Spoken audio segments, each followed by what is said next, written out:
Walhasil terus malaikatnya api terbang nggak bisa. Ini kata cerita Israiliyat, kamu harus menentang cerita ini. Tapi saya setuju.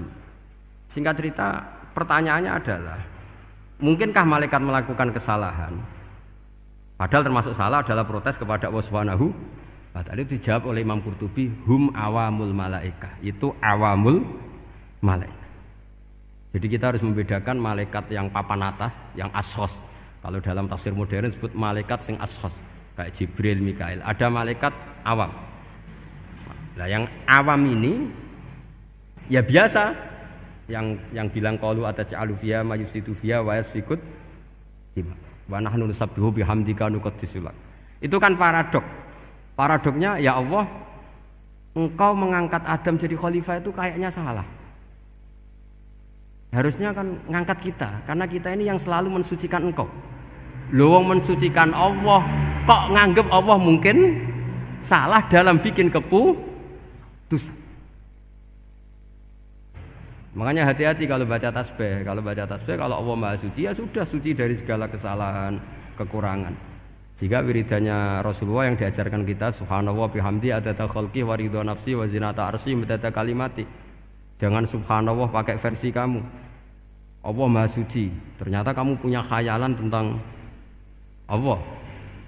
Nah, kalau khayalan kamu salah, berarti mendudukkan Allah tidak sesuai sifatnya Allah. Makanya ahli tauhid terus punya satu pakem ilmu yang namanya ma khatara bi balika fa wa bi khilafi dzalik. Apa yang ada di hatimu bahwa Allah seperti ini, hakikatnya Allah tidak akan seperti itu, karena Allah mukhalafatul bil hawadits. Karena ini masalah-masalah sensitif. Dan itu yang salah, saya ulang lagi, awamul malaikah. Kata Imam Qurtubi siapa? Awamul malaikah. Ya, saya teruskan. Jadi kula suwun seperti keinginannya Rasulullah sallallahu alaihi wasallam. Terus niki terakhir, anna Rasulullah sallallahu alaihi wasallam kana la yanamu hatta yaqra alif lam mim tanzil wa tabarakalladzi biyadil mulku wa qala las antawuf yufaddilani kulla suratin fil Qur'an bisab'ina hasanatan. Jadi di antara kelebihannya surat Tabarok adalah mengungguli umumnya surat dengan kelas 70 kali derajat. Jadi keunggulannya surat Tabarok itu bisab'ina darajah di bawah surat-surat yang lain. Sudah, ini surat Tabarok agak panjang. Tapi alhamdulillah dari semua itu surat Tabarok itu kalah mbek qul huwallahu ahad. Jadi ini nikmat terbesar kita. Karena enggak perlu Tabarok, saiki porsi ini diturunkan jadi apa? Qul. Makanya banyak tarawih main apa? Qul. Itu bukan cari cepet, itu dalile musalsal ila Rasulillah sallallahu alaihi wasallam. Jadi ada sahabat itu kalau ngimami main kulhu. Di Indonesia masih mendingan kulhunya rakaat kedua ya. Itu enggak, sahabat ini rakaat pertama ya kulhu, kedua ya kulhu. Masih mendingan di Indonesia dipakai selingan rakaat kedua. Singkat cerita, sahabat yang makmum ini lama-lama mangkel, matur, ya Rasulullah, ini orang yang kau pasrai jadi imam itu sering main kulhu. Akhirnya Nabi memanggil, ya fulan, kenapa kamu suka baca kulhu? Li'annaha sifatur rahman, karena dalam surat kulhu itu semuanya menerangkan sifatnya Allah Ta'ala. Maka saya suka itu. Nabi saat itu juga dapat wahyu, ya Muhammad, kasih tahu orang itu, inni uhibbu, saya suka dia karena dia suka kulhu. Wah, itu aja hafalkan itu. Jadi itu riwayat yang lebih menggembirakan itu. Jadi tidak usah Tabarok, cukup apa? Kulhu. Dan itu lebih mutawatir. Makanya dalam legenda dunia kiai itu kan ini ada cucunya Sayyidina Ali. Itu siapa yang bisa khatam Quran sekian menit, yang menang Sayyidina Ali ya, karena baca kulhu sampai 3 kali, yang dianggap takdilul Quran, sudah sama dengan baca Quran. Jadi ini ijazah terakhir, ini jadi porsinya tambah turun. Saya itu suka.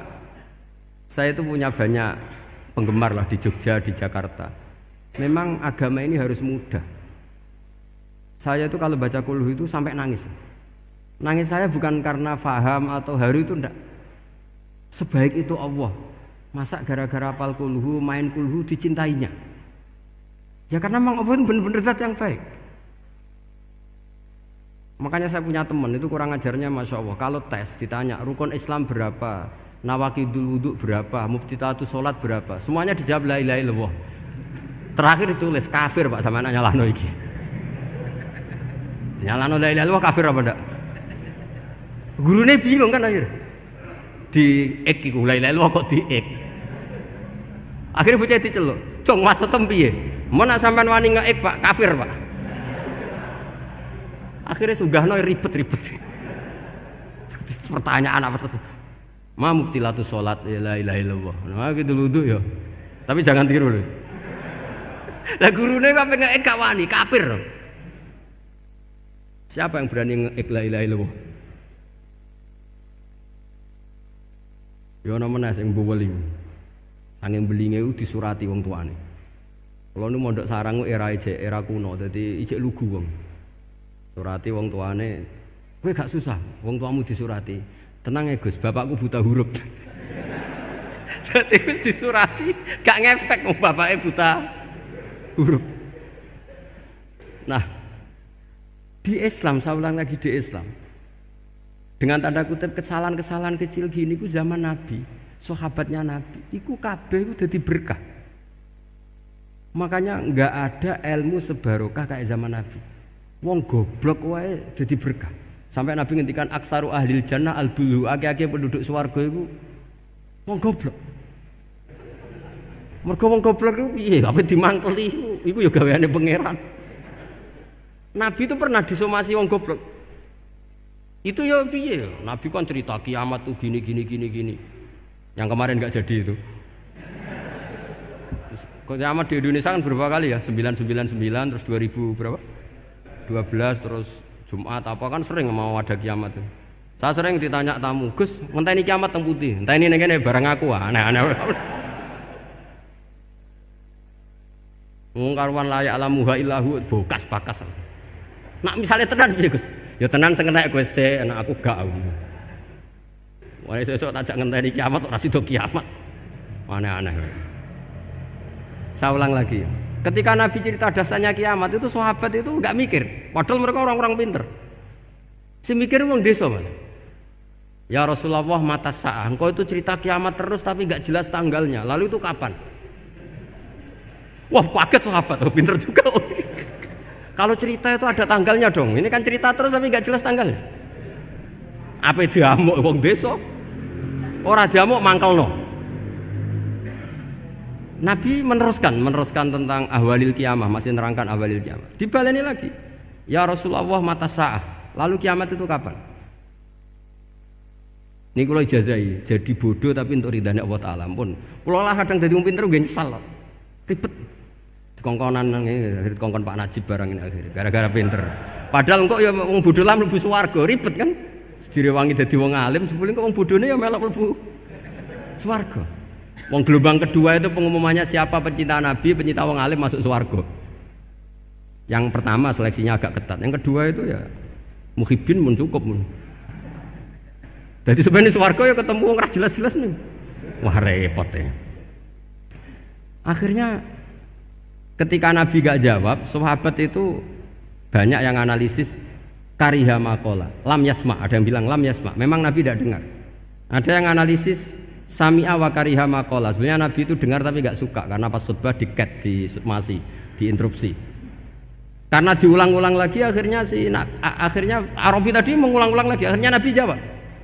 Karena Nabi itu orang yang sangat pintar jawabnya, ma'atatalaha. Kamu kok berani tanya kiamat kapan? Persiapan kamu apa? Fawawahi ma'atatulaha kabira sholatin wala siyamin wala kada wa kada. Walakinni uhibbuka. Ya menang ya pede. Apa Nabi tanya persiapan saya? Oh, kalau sholat saya biasa kok bangga. Wes wong desa biasa kok.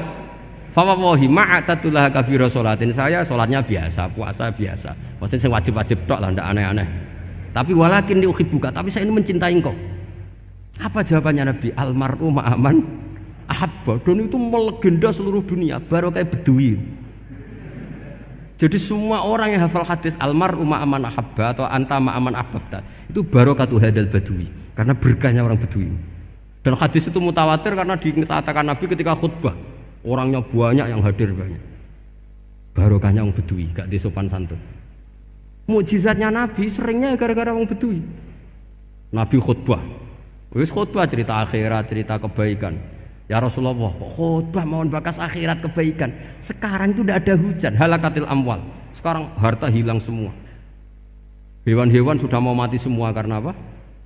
Kekeringan. Mohon jenengan rasa bakas niku, pun jaluk udan mawon. Nabi langsung Allahumma wah langsung udan tuwurs. Nak jari ulama lah Nabi berodok gelos putih udan seminggu nganti akhirnya sapi ini gak mati krono kehausan tapi kelentir. Parani nih Nabi, ini ora ngrasa salah paren ya Rasulullah. Wong kula njuk donga udan ben ra mati, saiki mati tenggelam. Mun lereni itu santai weh. Dan saya minta doa hujan supaya hewan-hewan itu bisa minum dan seger. Dan ini malah do kelentir.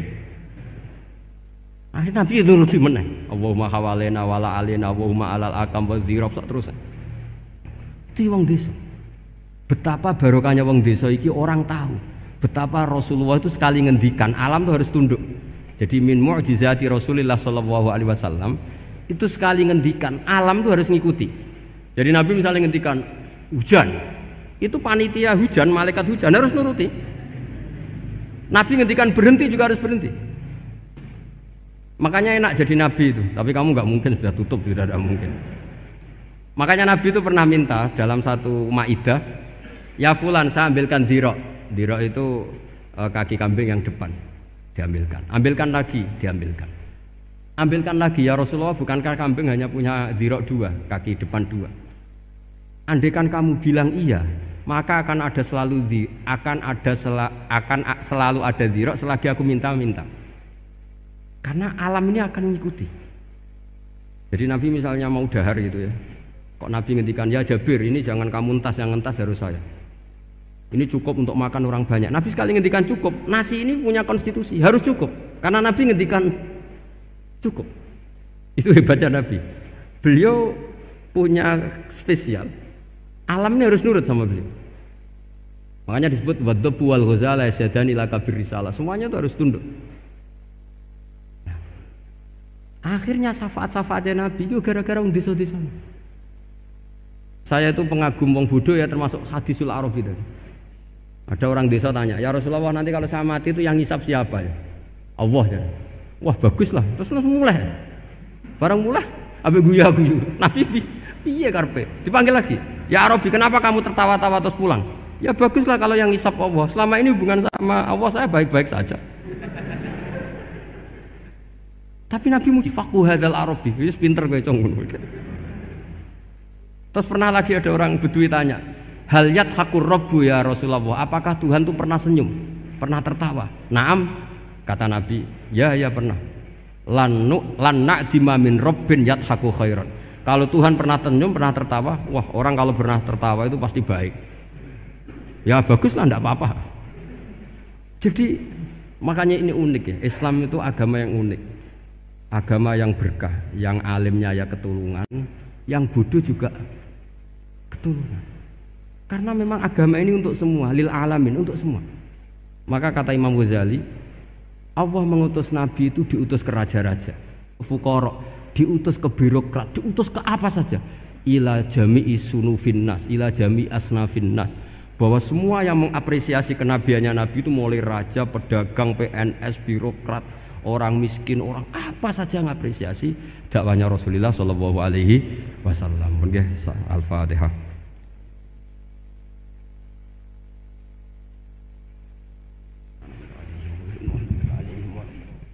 Doa.